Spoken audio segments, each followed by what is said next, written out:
Hey, what's up everybody? Video 44 coming at you with another video. Alright, so the word is Damian Lillard, of course, being waived by the Milwaukee Bucks, now has an opportunity to sign with a new team. And there are a couple teams, many teams that are interested in him, but three of them have been announced. The Celtics, the Warriors, and the Lakers. And of course, Celtics being the rivals of the Milwaukee Bucks, or one of their rivals, with a three-point shooting system that ultimately wants to launch threes all day long. They also have, of course, what's my guy's name? Jason Tatum coming off of Achilles as well. So him going there is like them waiting for two stars coming back from Achilles. I don't know if that's the direction the Boston Celtics should actually be going, if I'm being honest. Two stars on Achilles. Now, granted, Dame isn't going to be paid like a star in theory, because of course he's going to be getting $22 million for the next 4 years from Milwaukee. So dollars got dollars for sure, but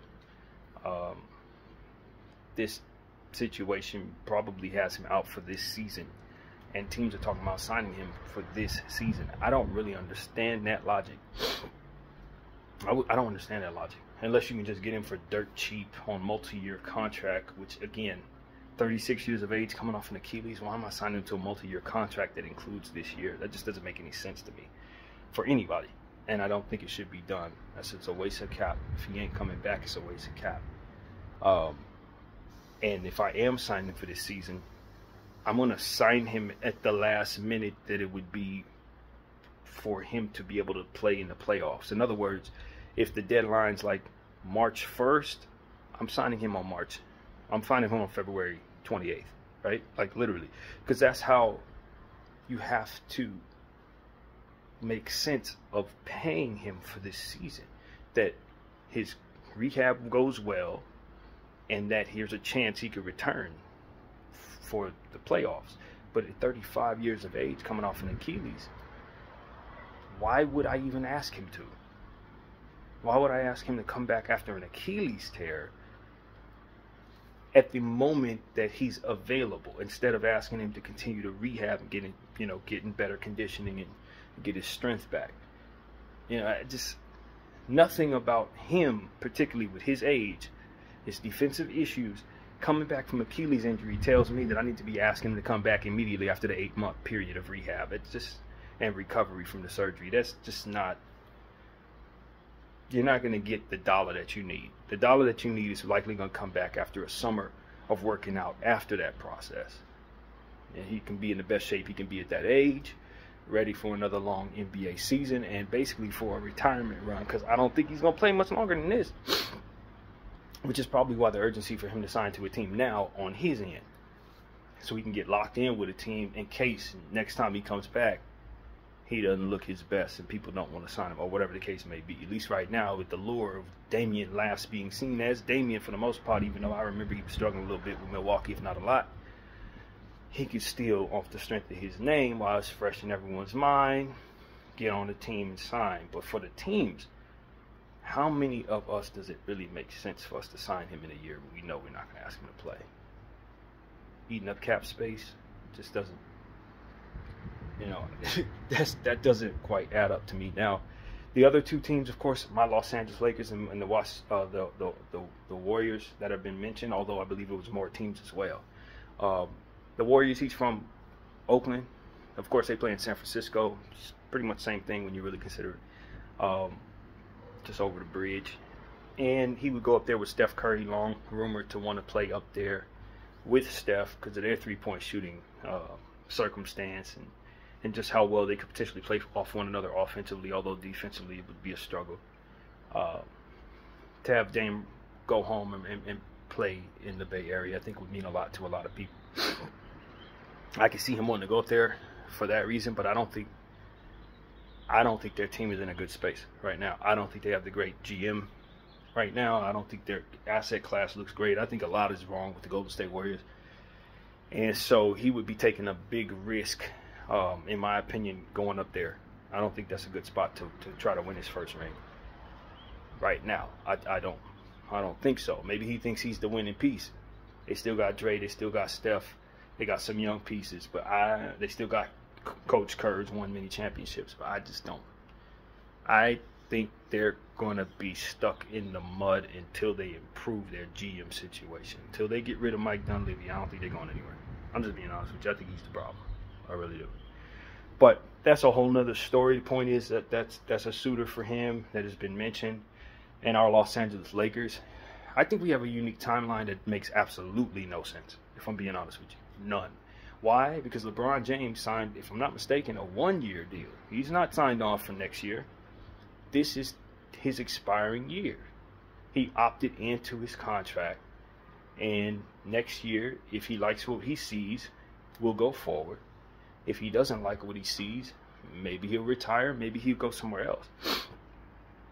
But the point is, he's not on tab to resign. Now, if you think Dame Lillard could, a win now piece obviously can potentially make it so that he does want to resign, maybe that's the logic. I don't know that I would talk to LeBron and say, how would you feel about us bringing in Dame Lillard as currently set up with Achilles, 36 years of age? Is that something that would make you excited about coming back for another year with the Lakers? And if so, we'll make efforts to get him. If that's a negative in your mind, you don't like this piece, if you don't think it works, let us know now and we won't pursue him. The thing is, the Lakers are not interested in what LeBron thinks as it pertains to constructing this roster. From what I understand, which I think is probably highly overstated, to be honest with you, but just the same, that's what's being reported, that they're not consulting him. They're more so interested in making Luka happy. Okay, well, I'm not going to do anything without talking to Luka, but Dame Lillard, Luka Doncic, without LeBron James is what the vision would be if LeBron bounces. Coming back from Achilles injury, Luka, obviously a great passer, but a ball-dominant player. Dame, obviously a ball-dominant player. Can they make it work?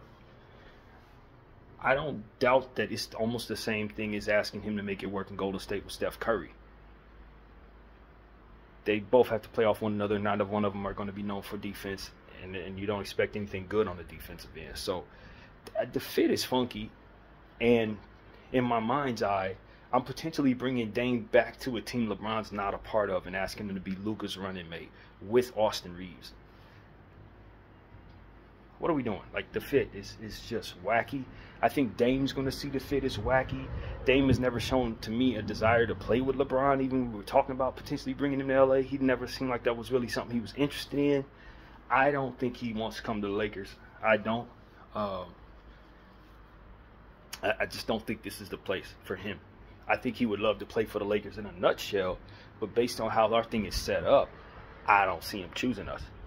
And most importantly, I don't want us to pay him to sit all season long.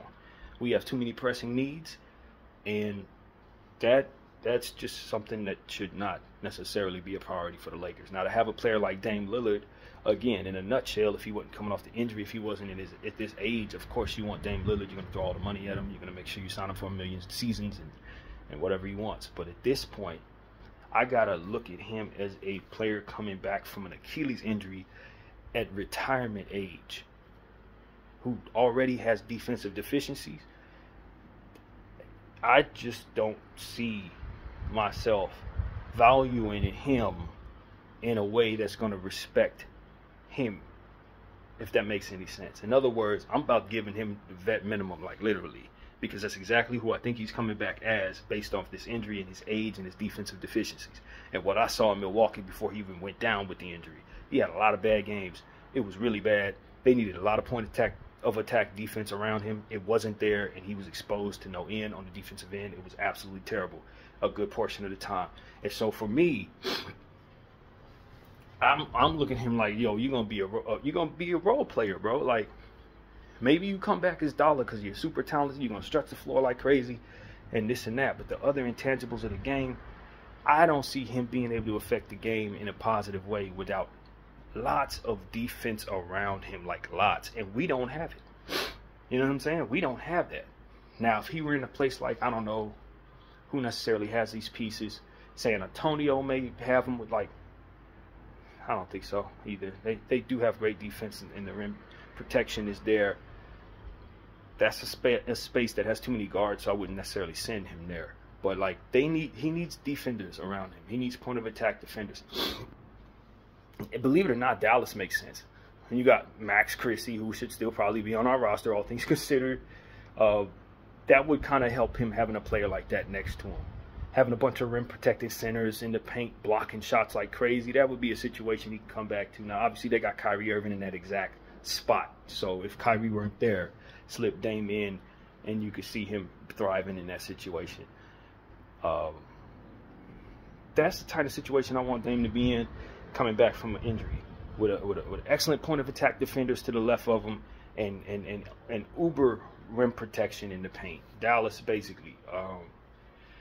So for me, man, I don't think this is a good spot for him. I don't think so. Because if things go the way we're hoping it will go, our center is about to be either Al Horford and DeAndre Ayton, of whom, from what I understand, may be clearing waivers today, choosing between likely the Lakers and the Pacers. I know he did sign a big deal with the Pacers. They got him his contract when he was a restricted free agent with the Suns, so maybe he feels he owes them and goes there. A lot of people have scorned the Lakers. I don't know what the right word is, but it left us at the altar, so I would not be surprised if Ayton leaves us at the altar today, although I'm not necessarily expecting it. This a lot of people choose away from the Lakers, man. So we'll see what Ayton does. I think he has a few suitors, but the ones that are most prevalent are the Lakers and the Pacers. But he's not a rim protector. He's not a defender. Al Horford is older as well. He's a great defender, but not necessarily for the rim protection stuff at this point. I don't see the rim protection. Do we have it? Like, am I tripping? Abdul Thero and Vanderbilt are our best options defensively right now. And neither one of them are rim protectors like that, although Abdul's going to block shots. But he's a raw rookie, man. He ain't ready to play no big role with the Lakers. He really not. He needs to be developing. So, I don't see any support for Luka and Austin defensively, let alone Dame Lillard. So we're going to have to revamp our entire team. And it would be best he don't play on the team until we do. So we would essentially be paying him at age 35 to recover from an Achilles injury.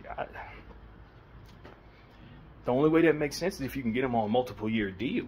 Are you going to sign up for 1 year to not play? You're going to sign up for 1 and 1 and give him a player option, and he gets to choose whether or not he comes back next year after being paid?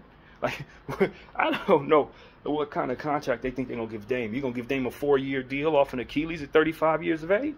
Like, what kind of deal is he going to accept? We know the man loves money.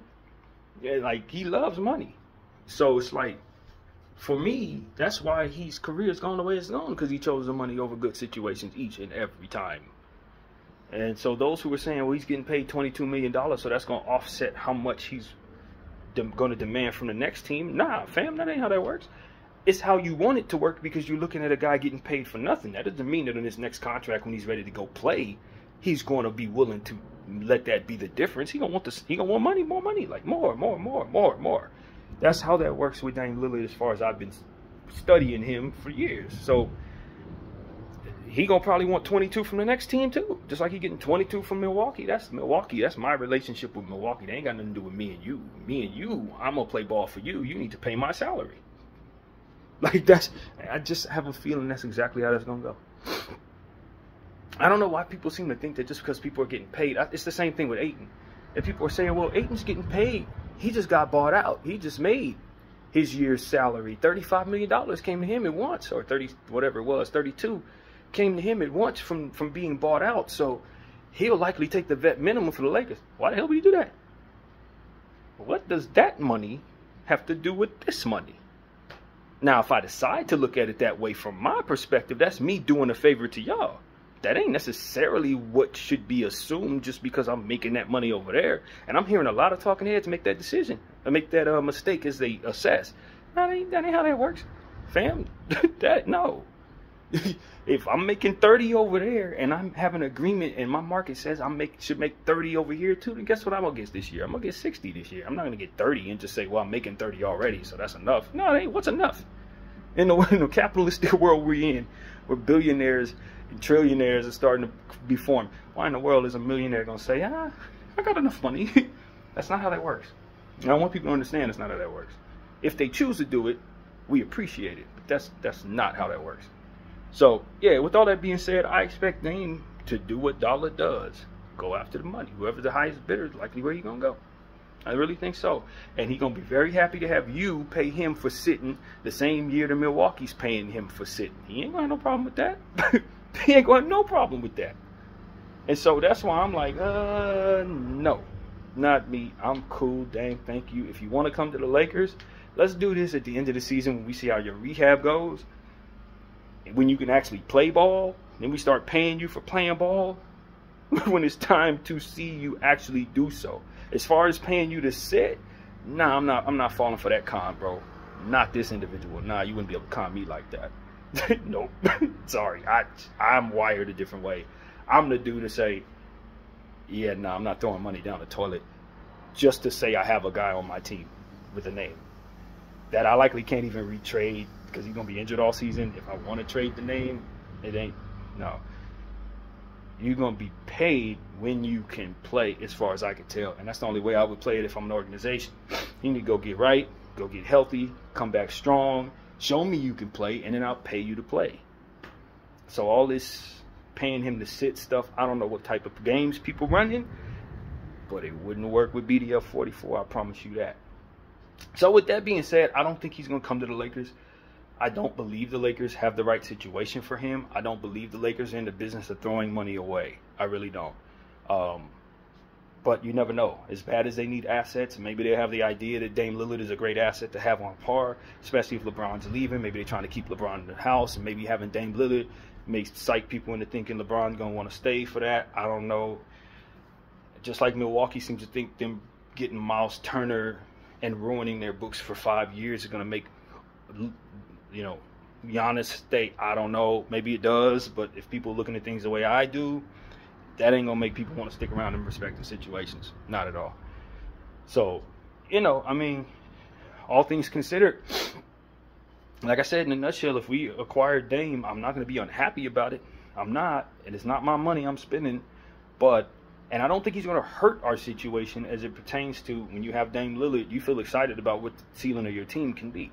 But I would always hope that he would be able to play by the end of the season. But I think based on my philosophy on how you should recover from Achilles injuries, I'm not asking him to play at all this season. Just like I'm not asking Halliburton at 25 to come back from the Achilles injury and play this season. Just like I'm not asking Jason Tatum at 28 or whatever age he is to come back and play this season off an Achilles. I am not asking Dame Lillard at 35 to come back the same year or the following year from the Achilles. I think an Achilles likely needs a full calendar year to heal and re-strengthen. And so he got hurt in March. March is the end of the season. If you want to bring him back in late March and have him play in the playoffs after missing an entire year, you're probably not going to get the best out of him. You're probably going to throw him out there, and he's probably going to be a liability for you, just like Milwaukee did when he had the hamstring injury that ended up turning into the Achilles injury. And if you followed me, what did I say into this camera that I thought Milwaukee should not do? Play him a bunch of minutes in the playoffs when he's hurt. Coming back from the injury, just as soon as they say he's available to play, they threw him out there and gave him all the minutes in the world, and what ended up happening? The injury we're looking at ended up happening. Like, it was just... But I told y'all, Doc Rivers ain't going to, you know what I mean? I got Dame, throw him out there, 40 minutes. I go, all right, yeah. So, like, this, all of this, I'm telling y'all, man, when it comes to recovery of injuries, especially ones like this that require surgery, I'm not asking the guy to play the following season. He's out for the year. And given that he's out for the year, I'm not signing him at the beginning of the out year. You know what I'm saying? That make no kind of sense for no kind of body. BDF 44, I thank y'all for watching. I'm out.